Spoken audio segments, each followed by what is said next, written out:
Hello friends, नमस्कार। चलिए दोस्तों, आज जिस हम टॉपिक के बारे में पढ़ेंगे वो है रेखा एवं कोण। ये ज्योमेट्री से संबंधित है।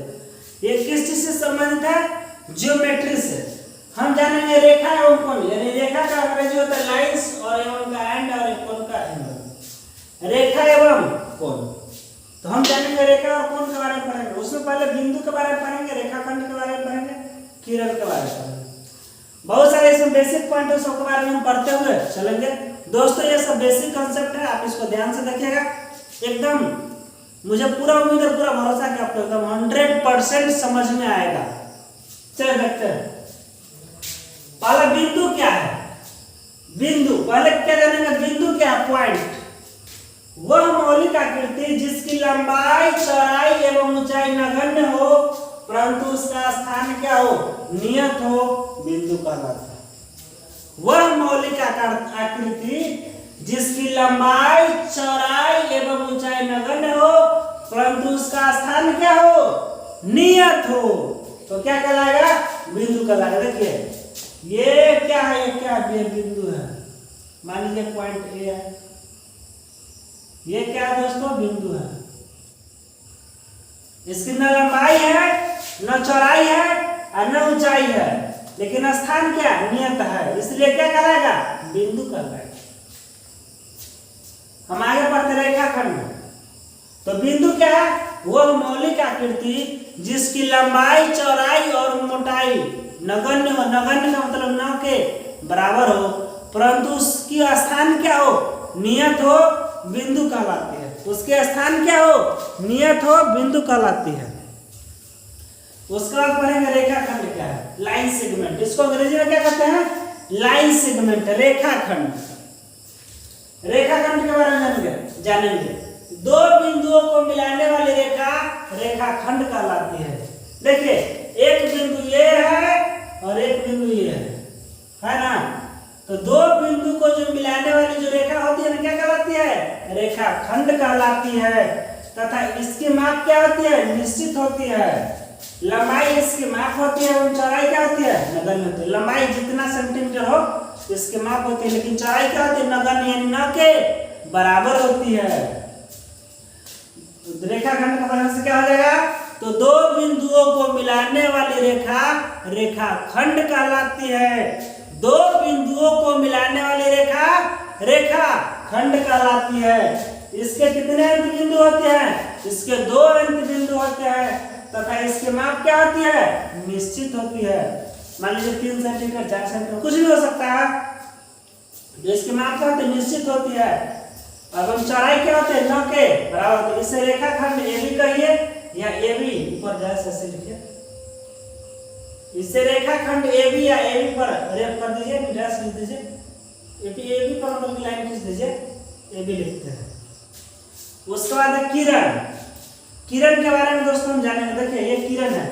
किरण ऐसे होता है, ये किरण है। इसका एक ही अंत बिंदु होता है। देखिए किरण का प्रयास देखिए। किसी रेखाखंड के एक अंत बिंदु को किसी भी लंबाई तक बढ़ाई जाए तो वह आकृति किरण कहलाती है। किसी रेखाखंड के एक अंत बिंदु को, कितना बिंदु? एक अंत बिंदु को किसी भी लंबाई तक बढ़ाई जाए तो वह आकृति किरण कहलाती है। किरण के एक अंत बिंदु होती है। लंबाई अनिश्चित, यानी कुछ भी हो सकता है। अनिश्चित यानी 3, 4, 5, 50 कुछ भी। लंबाई इसकी निश्चित अनिश्चित होती है और चौड़ाई नगण्य न के बराबर होती है। लंबाई निश्चित नहीं होती है, लंबाई को हम नाप नहीं सकते, अनिश्चित होती है। चौड़ाई तो कुछ होता ही नहीं। तो किरण क्या हो जाएगा? किसी रेखाखंड के एक अंत बिंदु को किसी भी लंबाई तक बढ़ाई जाए तो वह आकृति क्या कहलाएगी? किरण कहलाएगी। जैसे मान लीजिए ये एक अंत बिंदु है, इसको जहाँ मर्जी, इतना बार मर्जी, जितना मर्जी, इसको इतना बार मर्जी, इतना मर्जी, सब क्या है? सब क्या है? किरण है। इसका कितना अंत बिंदु है? एक अंत बिंदु है। तो किसी रेखाखंड के एक अंत बिंदु को किसी भी लंबाई तक बढ़ाई जाए तो वह आकृति किरण कहलाती है। किरण के एक अंत बिंदु होती है। लंबाई क्या होती है? अनिश्चित होती है। चौड़ाई क्या होती है? नगण्य होती है। इससे किरण ए बी या ए बी पर ऐसे लिखिए, ऐसे लिखा जाता है। इसे किरण ए बी या ए बी पर ऐसे तीर की निशान तीर की तरफ लिखते हैं। तो ये तीनों पढ़ लिए, बिंदु, रेखाखंड और किरण के बारे में पढ़ लिए, और आगे और हम पढ़ रहे हैं। अब हम रेखा के बारे में पढ़ेंगे। देखिए रेखा क्या कहता है, रेखा क्या है? किसी रेखाखंड के दोनों अंत बिंदु को किसी भी लंबाई तक बढ़ाई जाए तो वह आकृति रेखा कहलाती है। किसी रेखाखंड के दोनों अंत बिंदु को किसी भी लंबाई तक बढ़ाई जाए तो वह आकृति क्या कहलाती है? रेखा कहलाती है। रेखा के अंत बिंदु नहीं होते हैं, यानी इसका अंत बिंदु क्या होगा? नहीं होगा। जैसे किसी रेखाखंड के दोनों अंत बिंदु को, ये बिंदु है, इधर किसी भी लंबाई तक बढ़ाएंगे, इधर भी किसी भी लंबाई तक बढ़ाएंगे। तो किसी रेखाखंड के दोनों अंत बिंदु को जो है ना किसी भी लंबाई तक बढ़ाई जाए तो वह आकृति क्या कहलाती है? रेखा कहलाती है। रेखा का अंत बिंदु यानी इसका अंत कहाँ होगा ये कोई निर्धारित नहीं है। इसकी लंबाई निश्चित नहीं होती, यानी कितनी लंबाई होगी ये भी निश्चित नहीं होती है। तथा चौड़ाई क्या होती है? तथा चौड़ाई जो है ना चौड़ाई न के बराबर होती है। इसे रेखा ए बी या ए बी पर ऐसे लिखते हैं, ये चीज है ए बी लिखिए, इसे रेखा ए बी या ए बी पर डबल तीर लिखिए, डबल तीर ए बी लिखते हैं। उसके बाद कोण एंगल्स, दो किरणें जिनके एक उभयनिष्ठ अंत बिंदु, देखिए दो किरण है, एक उभयनिष्ठ अंत बिंदु है ना। उभयनिष्ठ का मतलब होता है जो दोनों में हो, उभयनिष्ठ का मतलब जो दोनों में हो। तो दो किरणें जिनके एक उभयनिष्ठ अंत बिंदु हो कोण का क्या करती है? निर्माण। दो किरण जिनका उभयनिष्ठ एक बिंदु है ये क्या करते हैं? कोण का निर्माण करते हैं। आकृति एबीसी क्या है? एबीसी क्या है? एक कोण है। इसे कोण एबीसी लिखते हैं, इसे कोण बी द्वारा भी दर्शाया जाता है, तो इसको कोण बी भी कहा जा सकता है। तो दो किरणें जिनके क्या हो एक उभयनिष्ठ अंत बिंदु हो कोण का निर्माण करते हैं। आकृति एबीसी क्या है? एक एबीसी एक कोण है, इसे कोण एबीसी लिखते हैं। इसे या तो इसे देखिए जो कोण लिखा जाता है ना, जैसे बी कोण है तो बी को बीच में, तो कोण एबीसी लिखते हैं, या अलग से भी कह सकते हैं, इसे कोण सिर्फ कोण बी भी करते हैं। अब हम कोण के प्रकार के बारे में पढ़ेंगे। देखिए अब कोण के प्रकार, टाइप्स ऑफ एंगल। समकोण के बारे में देखिए, न्यून कोण के बारे में देखेंगे। देखिए समकोण क्या कहते हैं? जिस कोण की माप 90 डिग्री होती है उसे क्या कहते हैं? समकोण कहते हैं। जिस कोण की माप 90 डिग्री होती है उसे समकोण कहते हैं। तो जिस कोण की माप 90 डिग्री होती है उसे क्या कहते हैं? समकोण कहते हैं। कोण ए बराबर 90 डिग्री, देखिए इसमें देखिए ये कोण ए है, क्या है? कोण ए जिसका माप कितना है? 90 डिग्री है, तो कोण ए बराबर 90 डिग्री बराबर एक समकोण हो गया। उसका बाद न्यून कोण एक्यूट एंगल, जिस कोण की माप 90 डिग्री से कम होती है उसे क्या कहते हैं? न्यून कोण कहते हैं। यानी जिस कोण की माप 90 डिग्री से क्या होती है? कम होती है उसे क्या कहते हैं? न्यून कोण कहते हैं। कोण बी बराबर 25 डिग्री है तो क्या हो जाएगा? तो 25 डिग्री कोण बी है, तो कोण बी बराबर 25 डिग्री तो क्या हो जाएगा? न्यून कोण हो जाएगा। अब हम अधिक कोण के बारे में पढ़ेंगे। अधिक कोण देखिए, ऑब्ट्यूज एंगल, जब किसी कोण की माप क्या हो 90 डिग्री से अधिक हो तथा 180 डिग्री से कम हो तो उसे क्या कहते हैं? अधिक कोण कहते हैं। जब किसी कोण की माप 90 डिग्री से अधिक हो तथा 180 डिग्री से कम हो तो उसे क्या कहते हैं? अधिक कोण कहते हैं। देखिए इसमें देखिए इस आकृति में एबीसी में क्या कोण बी कितना है? 105 डिग्री का बराबर कितना हो जाएगा? अधिक कोण। उसका बाद रिजु कोण स्ट्रेट एंगल, उसके बाद क्या है? रिजु कोण स्ट्रेट एंगल। तो जब किसी कोण की माप कितना हो 180 डिग्री हो तो उसे क्या कहते हैं? रिजु कोण कहते हैं। जब किसी कोण की माप 180 डिग्री हो तो उसे क्या कहते हैं? उसे रिजु कोण कहते हैं। देखिए इस आकृति में सीएबी है तो कोण ए कितना है? 180 डिग्री है, तो क्या हो जाएगा? कोण ए बराबर 180 डिग्री और क्या हो जाएगा? रिजु कोण हो जाएगा। तो जब किसी कोण की माप क्या 180 डिग्री हो तो उसे क्या कहते हैं? उसे रिजु कोण कहते हैं। और जब किसी कोण की माप 90 डिग्री से अधिक हो तथा 180 डिग्री से कम हो तो उसे क्या कहते हैं, अधिक कोण कहते हैं। तो कोण बी बराबर 105 डिग्री बराबर क्या हो जाएगा, अधिक कोण हो जाएगा। अब हम पूरक कोण या लंब पूरक कोण के बारे में पढ़ेंगे। पूरक कोण या लंब पूरक कोण क्या है, इसको इंग्लिश में क्या बोलते हैं, कॉम्प्लीमेंट्री एंगल बोलते हैं। अंग्रेजी में क्या बोलते हैं, कॉम्प्लीमेंट्री एंगल्स। देखिए यदि दो कोणों की मापों का योगफल कितना हो, 90 डिग्री हो, तो उन दोनों को एक दूसरे का पूरक कोण कहते हैं।